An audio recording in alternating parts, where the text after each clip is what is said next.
This podcast is produced by Spin Market and Digital.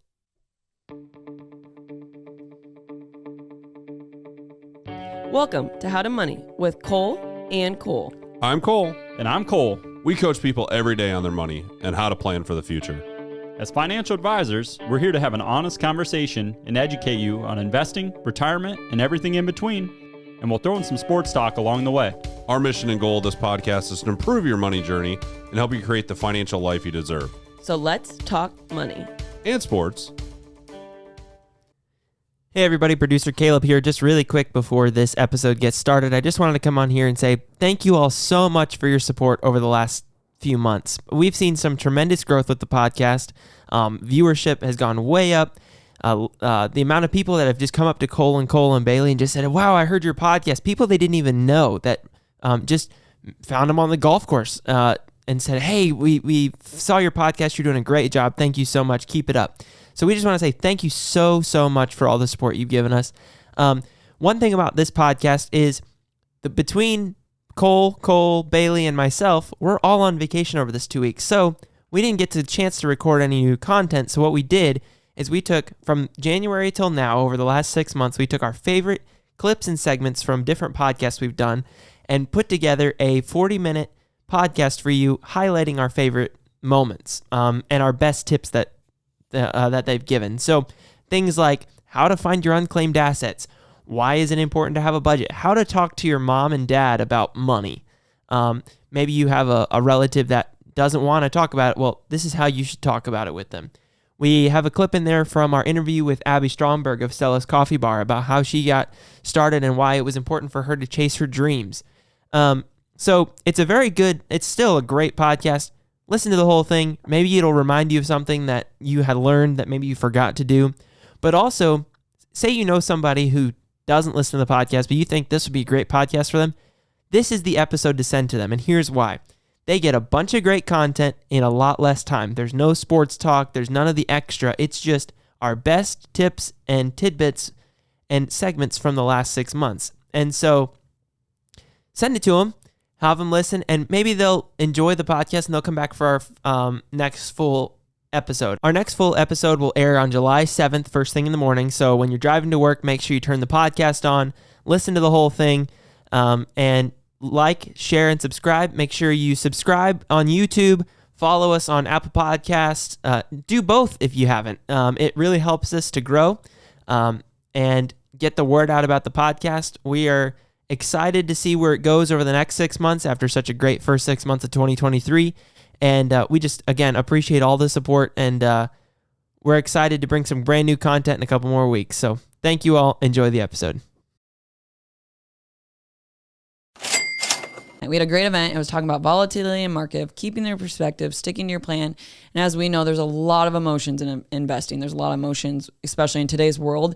And we're talking about how everything's at a tip of our fingers today. News travels fast. And we're kind of going to recap the event and go over all that. Yeah, so you know, it's different today than it was 20 or 30 years ago. You don't wait for the paper to get your news anymore. It's at the palm of your hand, literally.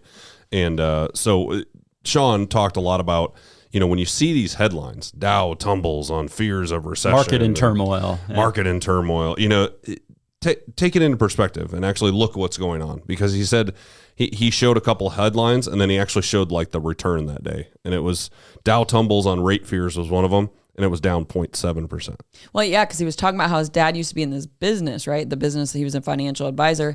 And then he said he never checked the news because he was at work every day talking. He was engaged. He knew what was going on. And then he would start reading the paper when he retired and he would see all these news and he would start to panic like, oh, I just retired. Oh, I just turned over my clients.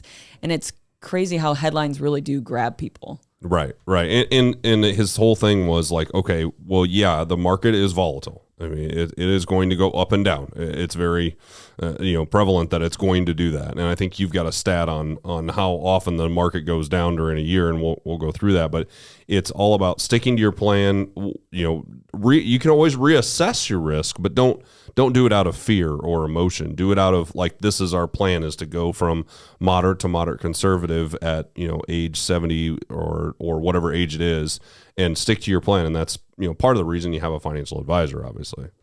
Yeah, I think most people need to know, or some people do things on their own, but a lot of people do work with an advisor, and it's important to ask, communicate that you're uncomfortable, or maybe you're feeling emotional, or you're uncertain. And that's the first step of, hey, maybe just say, hey, I don't like this. And then you can maybe understand better. Or if you do need to reassess your plan or your risk or what portfolio objective you might have, that's the time you need to start having those conversations. The people that just kind of keep it to themselves and work themselves up, read the news lines, get on Twitter, those are the things. And I always try to say, don't even look at the news, keep the stock channel off, because fear sells. I mean, that's why, Fox News, CNN, all these, they want the negative headlines, because that's what drives viewership to them. And that's what, causes, our lives to be a little crazy at times, and we're always trying to coach people to take some of the emotion out of it. And that's easier said than done, but having a plan and communicating, can really help soften that. Well, and then we hear this a lot. There's a herd mentality. So when you hear one person say, oh, I got out, the market's going bad, it's never going to go up, the world's crap. You know what I mean?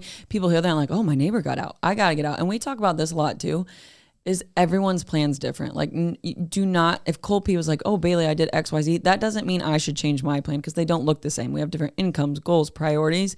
And I feel like that's very common in today's world, is to one, hear the news and then hear what other people do. And that's another important part of walking along an advisor.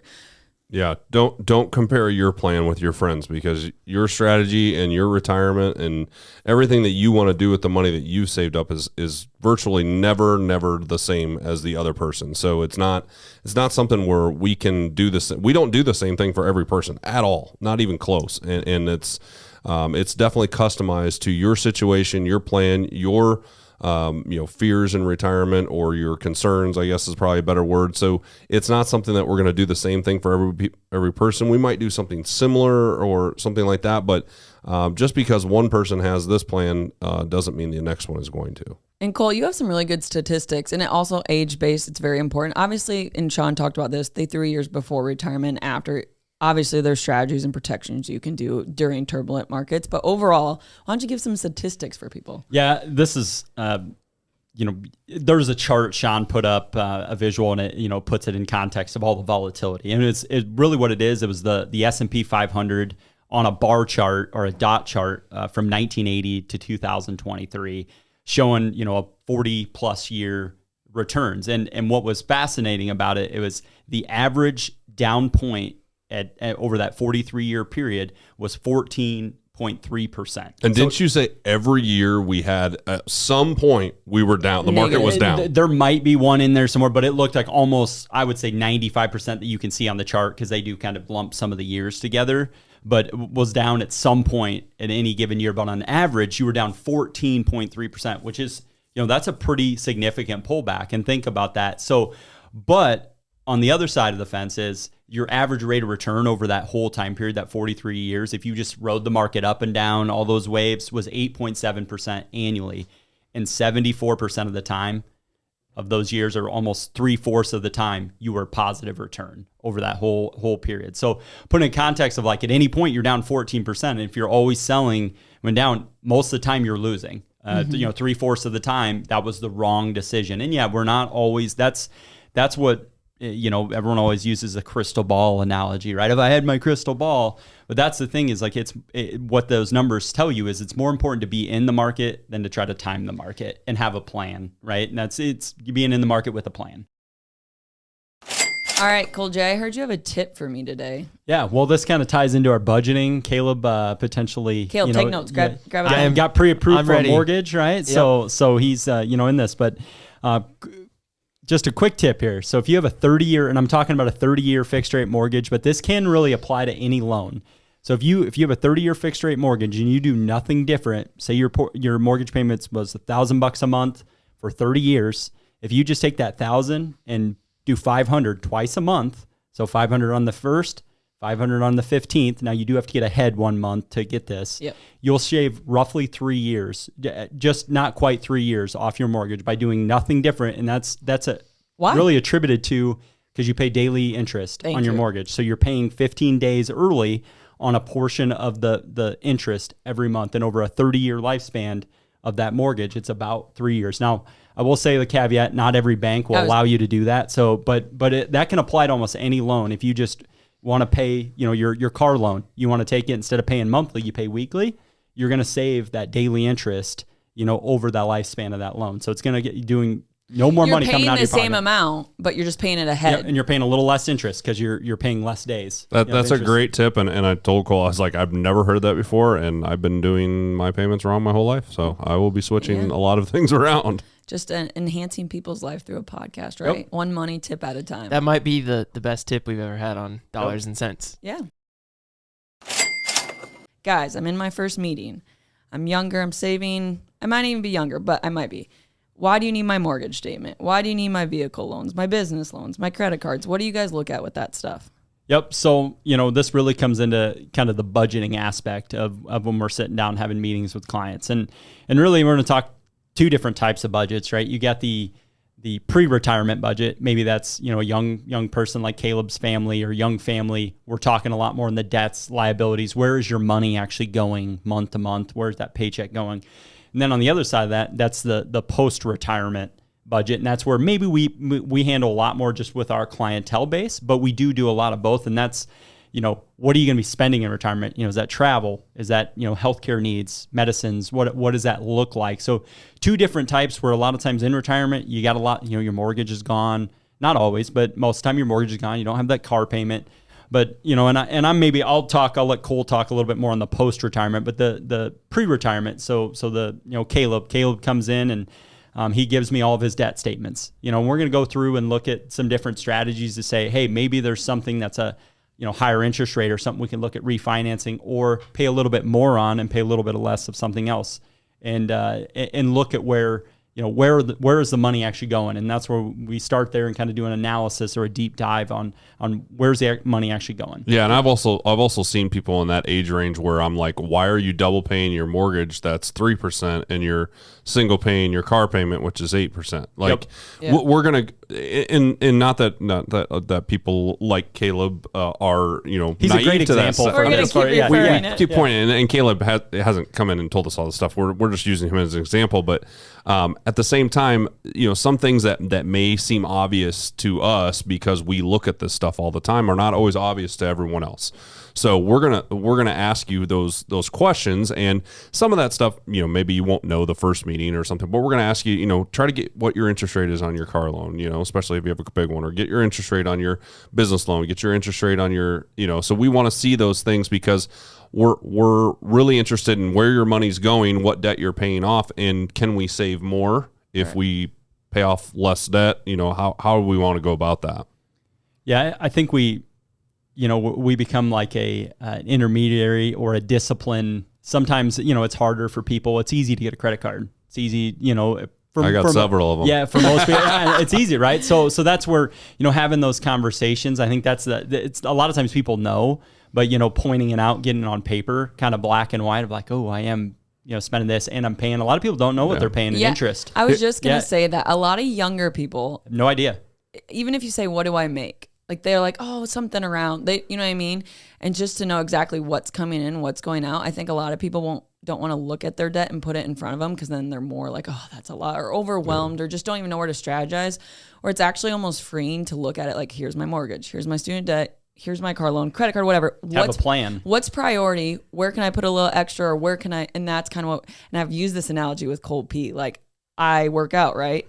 I don't just make my own workout plans. I don't just do it on my own. I follow a plan. I have like fitness planners. I have Peloton, and they do my workouts. And it's like that same guidance. Like I think you're overwhelmed because you don't. If you go know to the gym without any idea of what you're going to do, you're probably. I mean, you can get some stuff done, but you're not going to be that productive. Or if you go and you have 8 things you're going to do and accompless in this time period, you're going to get a lot more done. Same with your budget. Like same with your budget. I'll give a real life example of this because I had a client. She was in her 30s, and she came in and she wanted to invest some money. She had saved up some money. She had about $50,000 sitting in savings. I was like, oh, great job. That's awesome. Especially at your age.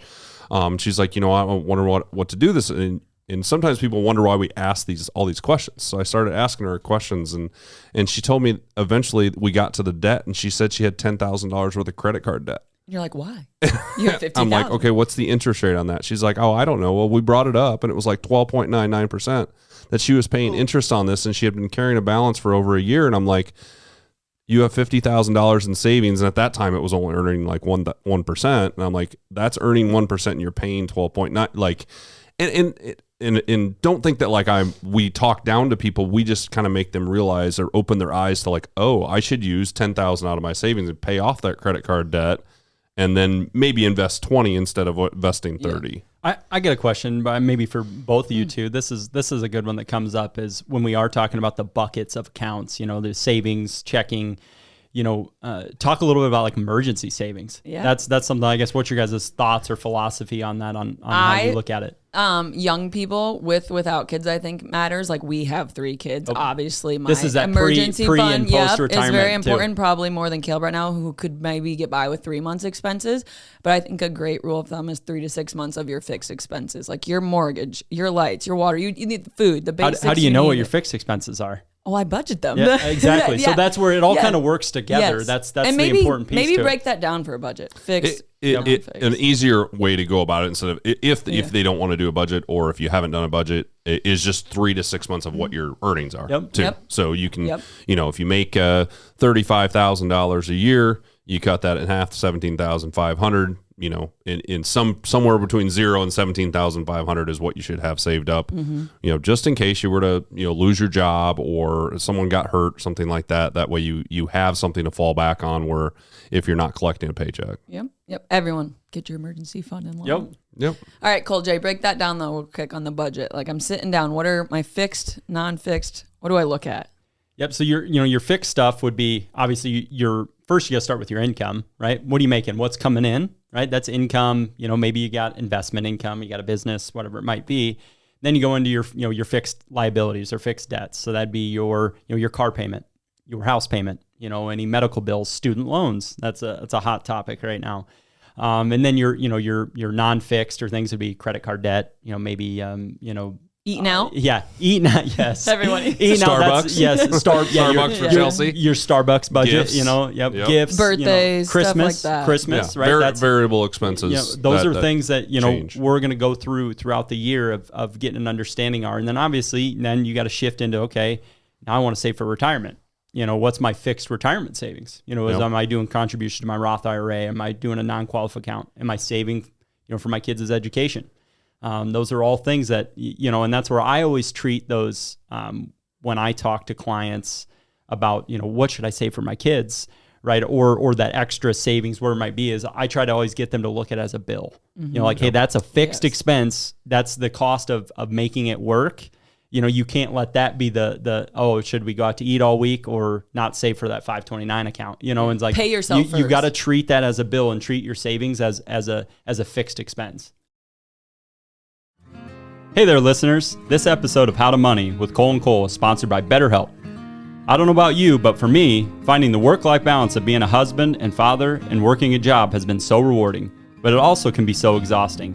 And that's why it's important for me to take care of my health, and not just my physical health, but my mental health. And that's where therapy comes in. BetterHelp is the world's largest therapy service. And you know what's great about it? It's 100% online. With BetterHelp, you can tap into a network of over 30,000 licensed and experienced therapists who can help you with a wide range of challenges. To get started, you just have to answer a few questions about your needs and preferences in therapy. That way, BetterHelp can match you with the right therapist from their network. Then you can talk to your therapist however you feel comfortable, whether it's via text, chat, phone, or video call. You can message your therapist at any time and schedule live sessions when it's convenient for you. If your therapist isn't the right fit for any reason, you can switch to a new therapist at no additional charge. With BetterHelp, you get the same professionalism and quality you expect from in-office therapy, but with a therapist who is custom picked for you with more scheduling flexibility at a more affordable price. Find more balance with BetterHelp. Visit betterhelp.com/CFG to get 10% off your first month. That's BetterHelp, BetterHelp.com/CFG. Yeah. So I got a question for you, Abby. So obviously you're a young entrepreneur. I won't discuss your age, but you're young. You're younger than me. Everyone's younger than you in the room. Yeah. All right. Well, I think she's younger than you. Yeah, too. I know. I'm Okay. starting to work my The way only up. one younger is Caleb. Yeah. So you're a young entrepreneur. What advice would you give to another person that maybe has an idea like you did? Like, hey, this could work. What would be a piece of advice that you'd give that person to hopefully make them successful? Oh gosh, a very loaded question too.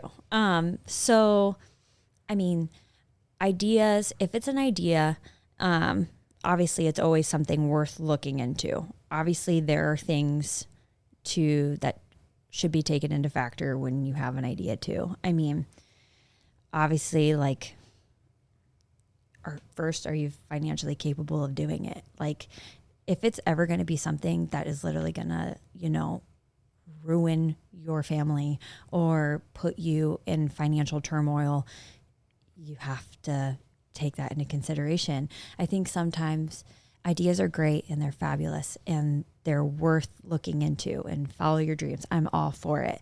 But you have to be aware of your financial current situation. Yeah, so be responsible about your current financial For sure. situation. Don't be reckless in chasing it. Yeah. Right. I mean, don't get me wrong. You have to, whenever you're starting a business, it's a chance. It's a risk. This could have went totally a different way for me, Well, it did for a while. Yeah. And It definitely pivot. did for a while. Be flexible, right? Yeah. And just get ready to work. If it's always a funny joke. People are like, yeah, I was sick of working 40 hours a week. So instead I just decided to work every hour of my 80. day. Yeah. 80 hours a week. Oh, that's a good I mean, week. because what time did you say you get to Stella's? I'll probably wake up at like 4 a.m., get there about like 4:30, 5 o'clock, and then Yeah. Yeah. You're there. You're going before people even think about it. Yeah, just get ready to work. You beat Cole P and I to the office. Yeah. Yeah. That's impressive. Sometimes. They don't have to take the kids to school. I don't know. I'm just Oh, is kidding. that shot? There was a shot. But I will say this, like when you take a risk in a business, you're taking a risk on yourself. And like, For sure. I mean, obviously Which is you so knew great. yourself that Yeah. you would. Yeah, definitely. Taking that risk on yourself, believing in yourself is super important.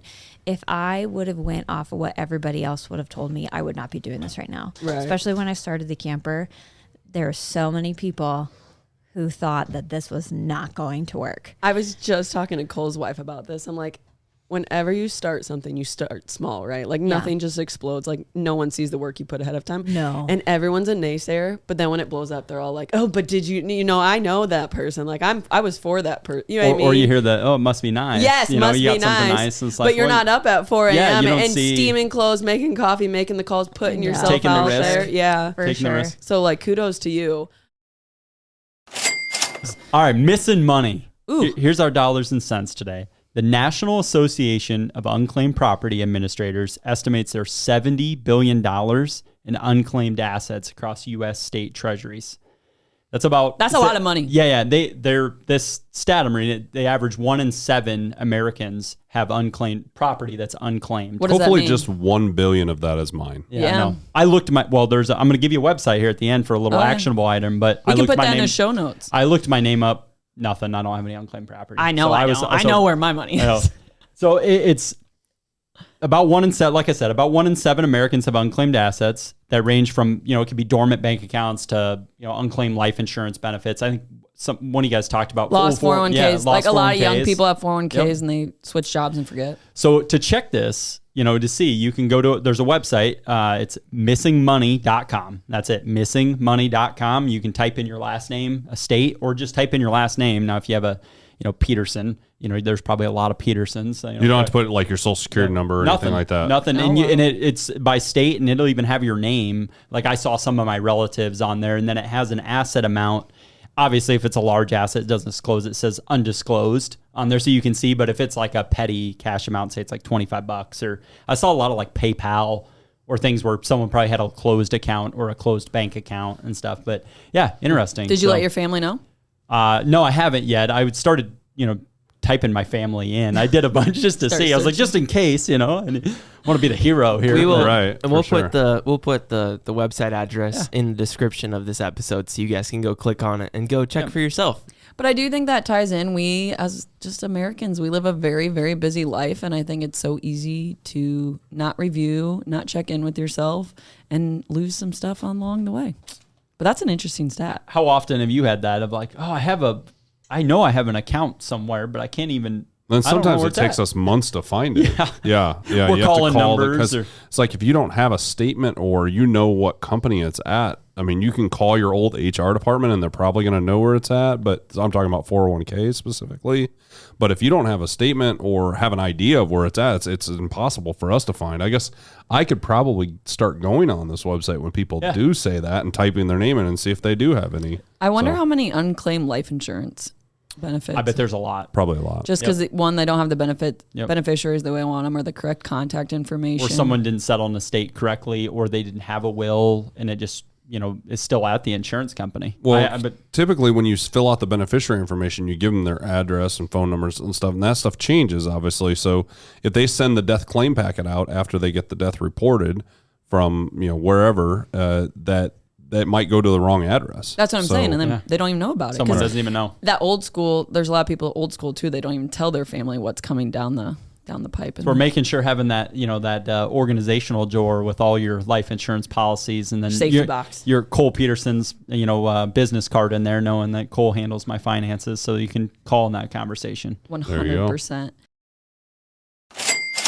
What would you say like the most common question when you're speaking or you're at an engagement or you're at a podcast, taping a podcast with a group of financial advisors? What's your most common question that you feel like you get, and how do you feel like maybe you could combat that question that maybe it doesn't get asked as frequently?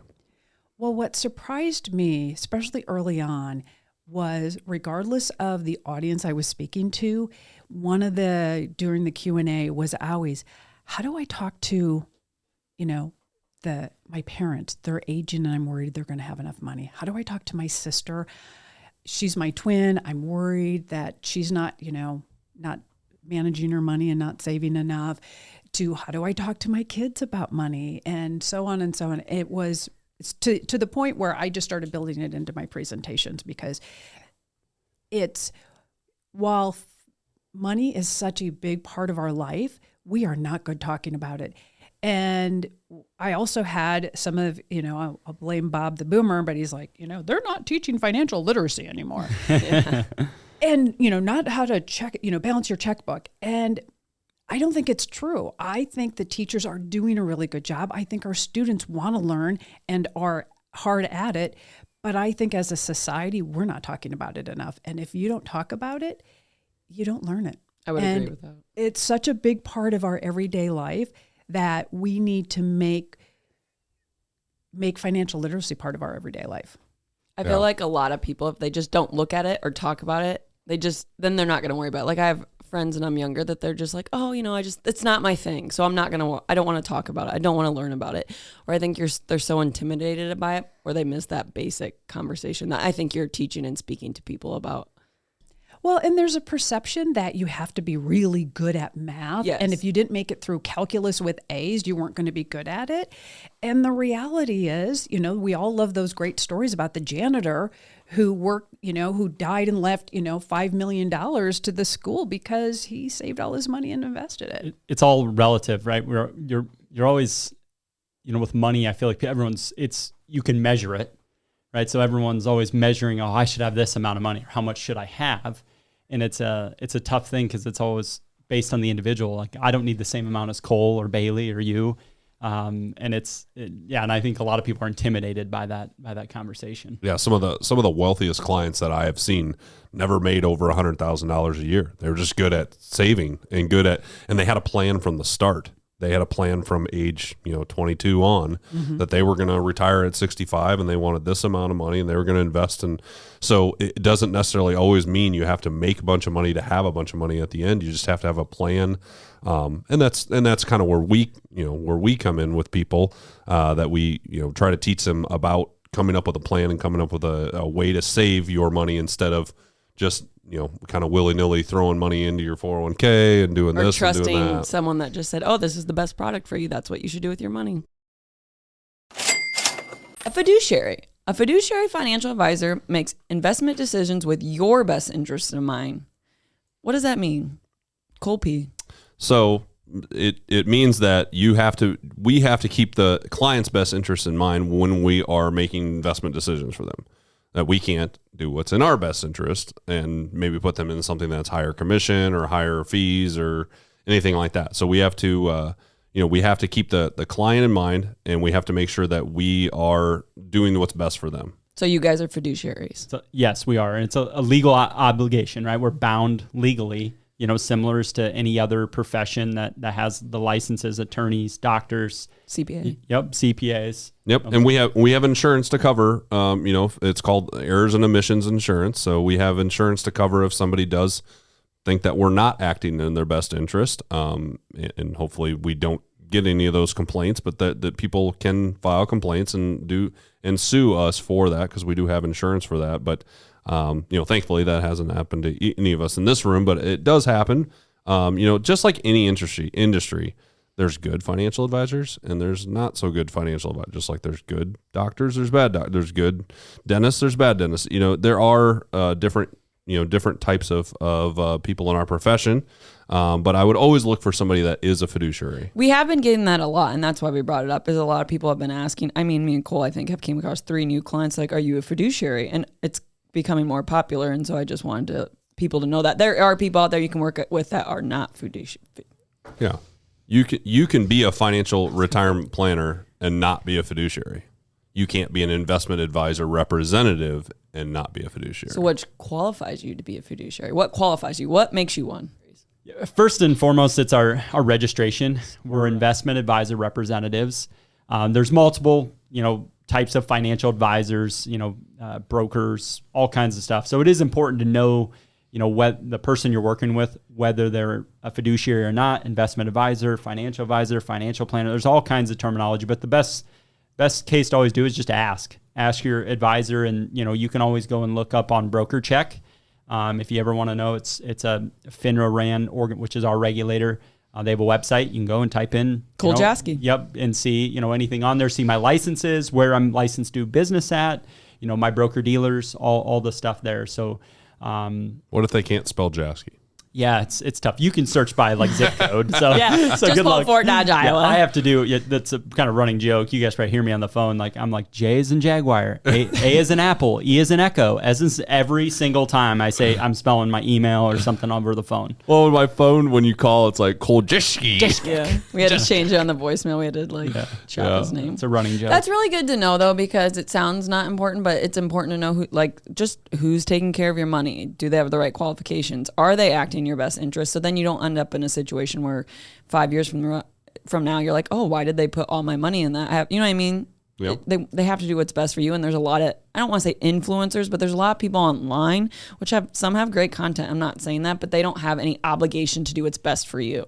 I think that is a huge thing, like TikTok and stuff that are giving advice, and it's kind of scary because it's general advice, but sometimes people take it very like real, like, oh, I need to do that, but they don't know your whole situation. And that's where it's important, kind of going back of like working with an individual. Yeah, there's general advice, but there's also very specific needs and things that don't apply. You live in a certain state, your taxation's different, versus what they might be. They're blanket statements. Yeah. So be careful of that stuff. And I love how readily available the education is, but it's still, our business is an individualized business still. And I think each scenario is different. Okay, I like this one. This is a Googler. The Googler's Googled how to track my investments, like how they're doing in my net worth. Yeah, so I guess I'll give. I'm gonna start with maybe the net worth side because this is something I do. Again, no great. I don't have any great original ideas, but I read a book. You stole it. Yeah, I literally don't say the title. No, I won't say the title. I read a book. I don't know what book it was. It was a real estate book, but it was this person in the book that was telling the story. They had met with a mentor, all down the chain, and the first thing the mentor said is like, you need to track your net worth on a monthly basis, which I'm probably a little over the top on it. I don't think monthly is depending on what you're doing, a lot of people's won't change that much. But I have quite a few different business entities, things where real estate, different values that I do want to know if I need to focus more time or something I'm doing is not doing well. I want to have kind of a history of that so I can see trend lines. So I track my net worth on a monthly basis. I just have a spreadsheet. I go in and I just update. It's all. I want to see this spreadsheet. Microsoft, the Microsoft Office or Google Sheets, whatever you do, they're make everything pretty easy. But I just go and update it once a month, and then I track the total on one page. So I have multiple sheets, track the total, and I put it red or green. So if it went down, I put red. If it went up, I went green. And some of it's subject on the values of my retirement accounts, and some of it's subjective, like I don't know the market value of my home, but I have I keep it pretty good just idea. steady. Yeah, I just keep it pretty steady. I be conservative on things, but I want to know, whether or not I'm making, if I look over that year, did I trend up or down? If I trended down, why did I trend down? Maybe I took more debt on or something, or I made a bad consumer purchase. Then shifting over the investment side, I think it's really subject to what you have. Each investment account, they have their reporting tools. Cole and I and Bailey, we have different tools that we use to show date, 6 months. to show reports, and that just depends on what you have. Yeah, I have clients that look at it every day, which I wouldn't recommend because you kind of get it. We do have some that do, though. We do have some that look at it every day, and usually the people that look at it every day don't freak out when the market goes down. They just want to know approximately where they're at. But there's a good way to track it is just log on to your accounts. Yeah. I mean, so many clients that I run into will have their 401k and they'll be like, I've never logged on. I have no idea how much is in there. And it's like, well, how do you know if you were invested correctly, or how do you know, they just don't you have your beneficiaries check it. So if you want to know where you stand and you're interested in your investing, you got to keep track of it. I mean, you've got to have a way to log in and see what your balances are if you don't. Pretty much everywhere. It's like we're such visual people, and that's funny you said about the net worth thing. I read it. I'm not going to say it. I was listening to a podcast, this person I read. They said the power of visually seeing your net worth, even quarterly, like just putting it up, and like it's so powerful. But same with investments, like go in and look at them. Like I can't even tell you how many people have been like, oh, I haven't logged in. I haven't logged in my 401k in 6 months, or my whatever it may be, and I'm like, oh. Like, you know what I mean? Like, just look at it. It's okay. Visually see where you're at. Some people are out of sight, out of mind because it works you up. But I agree with that on, like, especially on the debt side. I think if you have a goal of like paying down your debt, writing down that goal, and then also visually tracking like the progress you're making. And that's a great way to do it with debt specifically. If that's really especially because a lot of times those are shorter term goals, right? I want to like 12 months, where retirement could be a 40-year goal. So it's a little harder. But I will say this, I had a girl come in the other day and she had a IRA and she didn't know what it was in. It was just sitting in a money market. She's like, I don't know how it's doing, but it was just a money market. It wasn't a lot, but it just matters. It makes a difference to see what it's in. So good question. Should I be paying down my debt more or investing more? What interest rate do you have your debt at? My house is at 2.34. That's the only debt I got right now. So I'm just okay. So there's. And when I have this conversation, be a good debt, yeah, by the way. When I have this conversation, I talk to clients about what is good debt, what is bad debt. Yep. That is really what I talk to them about. Good debt, house debt, car debt under 5%, let's just say, zero interest loans from homemakers, something like that. That's good debt. So you don't necessarily need to pay that off. You can pay it off a little bit quicker than normal, but you don't necessarily need to make that the focus of what you're doing with your money. Bad debt, obviously credit cards, high interest, loans. Most credit cards are north of 18% it's right wild. now. Yeah. So, and we're seeing the consumer spending data and debt data for consumers skyrocket. So that's a concerning thing because those interest rates are not cheap and they're variable. Right, versus your fixed. Maybe explain that. Yeah, variable rate like credit cards can adjust monthly. I don't think people know that. Yeah, and so if interest rates skyrocketed here the last 9 months, we've gone from the Fed funds rate to basically nothing to what it is 4.5%, whatever it is. For example, those credit card companies are setting they're what they're lending that money out or letting you use on that credit card debt based on the Fed funds rate or based on interest rates as a whole, depending on how they're structured, and those can adjust monthly. So if rates have gone up, and we've seen rates historically, the pace they've moved the last 12 months is a historic amount.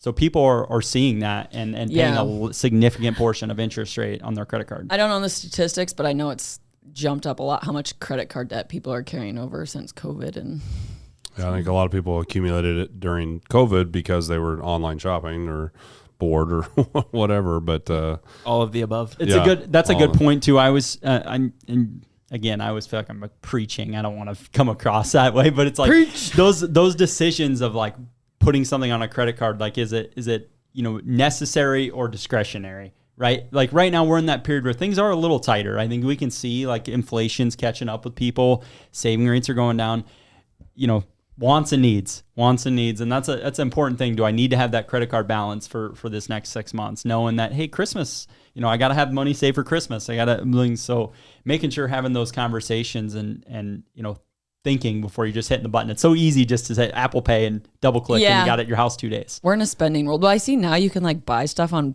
everything isn't on a stall payment. Yeah. Like you could buy clothes, like $100 dress, and you can pay $25. I'm like, wow. Apple like kind of makes you do a lot of their like Apple watches and stuff. They want you to be on like the installment payments with Apple. It's crazy. Yeah, they're trying to get everyone to just the recurring revenue or just like Netflix, $12 a month. And I'm going to tie this back to the beginning. Again, just reviewing yourself. Like obviously financial advisors are so important, but to just keep checking in on yourself. Like, how much money am I making? Is my income going up? Is it going down? How much what is my goal? Do I want to be investing 15% a year or whatever it may be? And that can also direct you. Should I be paying this debt off?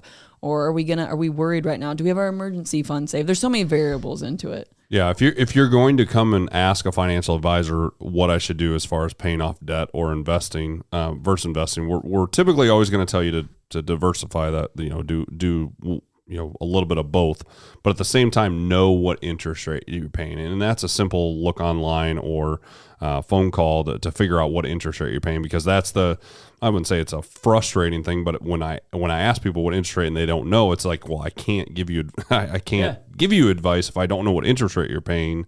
So a lot of times they'll have to leave that meeting, go make those calls, and get that information back to me, and then we can make a better judgment on what we should do. Mm-hmm. And we were this isn't so much interest rates, but me and Cole Jay and actually Eddie were talking about this too. Negotiating bills. Like, I don't think people understand this. We were talking about medical bills, and you had a family member who had a huge medical bill, was just paying off a little at a time, and just maybe sitting through right now and organizing. Okay, you can call some of these places, and a lot of the credit card companies. Yes, that's what I think. You can do some things where you can you can lock in a rate where it's like, hey, I'm not going to use the card anymore. They feel like they're not going to get paid back the full balance if they don't. The credit card company always says so. You can do some things where you can call and and there is some negotiation there, and obviously they're not gonna be like, just, hey, wipe my debt clean. Let me restart from scratch. But there are things to do, and that's it takes the initiative. You got to go out and do that, or talk to Cole. I'm giving Cole all kinds of shout outs today, but go talk to Cole P. You've been listening to How to Money with Cole and Cole, the podcast of the Central Financial Group, courtesy of Spin Market. To learn more, visit their website at www.centralfinancialgroup.com and follow them on all their social media platforms. For now, I'm Cole. And I'm Cole. And we'll see you on the greens. 4.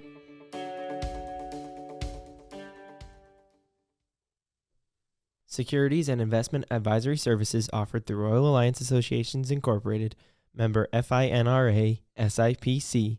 Royal Alliance Associations Incorporated is separately owned, and other entities and or marketing names, products, or services referenced here are independent of Royal Alliance Associations Incorporated. Material discussed is meant for general informational purposes only, and it is not to be construed as tax, legal, or investment advice. Please note that individual situations can vary. Therefore, the information should be relied upon when coordinated with individual professional advice. Past performance is no guarantee of future results. Diversification does not insure against loss. Any guarantees discussed refer only to fixed insurance products and are backed by the financial strength and claims paying ability of the issuing insurance company.